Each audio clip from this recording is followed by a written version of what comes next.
Warning, spoilers ahead. From battlefields to the internet to close circles, you can find enemies anywhere. But another place an enemy can hide is right under your nose. I'm currently reading through Lord of the Rings and I am loving it. There's so much you can eat up there.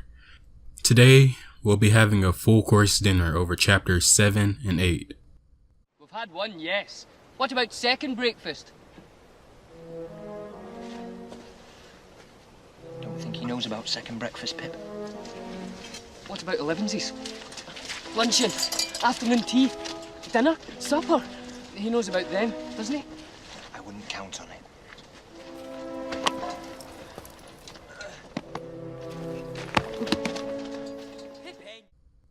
The king of Rohan, Theoden, is the star for the night.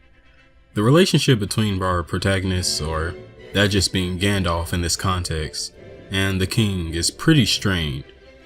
The one time that we've seen Gandalf go to Theoden, Gandalf gave him bad news and took off with his most valuable possession. Pretty not cool. But Gandalf had good reasons and Theoden's prized horse did not go to waste. Naturally, when Gandalf comes before Theoden again, Theoden is pretty hesitant to receive him, even though he knows Gandalf is an incredibly wise and good man. But there's another actor swaying Theoden away from Gandalf. Our third man of the night walks down the red carpet, Wormtongue.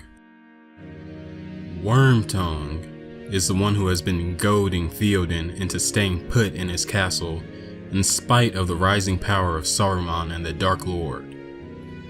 I care too much for you and yours as best as I may, but do not weary yourself or tax too heavily your strength, says Wormtongue. All the while, the hands of these two great evils gradually close in to choke the life out of Rohan. But Wormtongue is the king's advisor. His honored position clearly demonstrates that the king considered him a friend rather than an enemy. Still, it's true that Wormtongue was the enemy. Not an enemy afar, but an enemy within. Not everyone next to you can be trusted, and this was especially the case with the king of Rohan. But I'll go one step further. Not even you yourself can be trusted. There are many things that I can tell myself to believe, even though they aren't true. In fact, do you know? In 2016 alone, there were almost 45,000 recorded suicides in just America. This is because these people told themselves of half-truth, the lie that there is no hope. That is true insofar as there is no hope in us, but there is hope in Jesus Christ.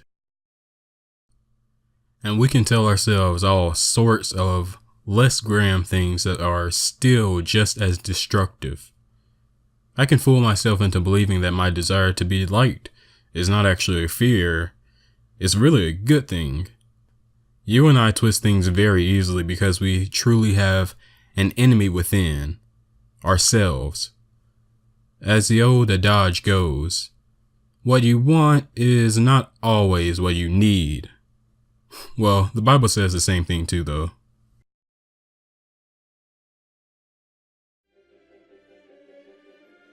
Wormtongue was peddling the king comfort, but comfort wasn't what the king needed. It's often not what we need either. The king needed to get up and go to war with the rising evil, yet he had believed the lies of Wormtongue for so long that he feared he himself had become incapable. If there was a true God in Middle Earth, Theoden ought to have been thanking him that Gandalf was there to slap him out of it. Not only does Gandalf have the wisdom to see through Wormtongue's deception, but he also pushes Theoden to take the right action. Even though Theoden doubted his capabilities, he stepped into the battle alongside his men, and he prevailed. What this represents for us is a stepping into battle with Christ, so that while we are indeed weak, he is strong. So, while Gandalf, Theoden, and Wormtongue are fictional characters in a distant land, they do give us a few pointers. Like Theoden, we all have a Wormtongue in our lives. Let's listen to Gandalf and his wisdom, and well, Gandalf didn't execute Wormtongue per se, but sorry Wormtongue, you're gonna have to get X'd. Out of my life at least.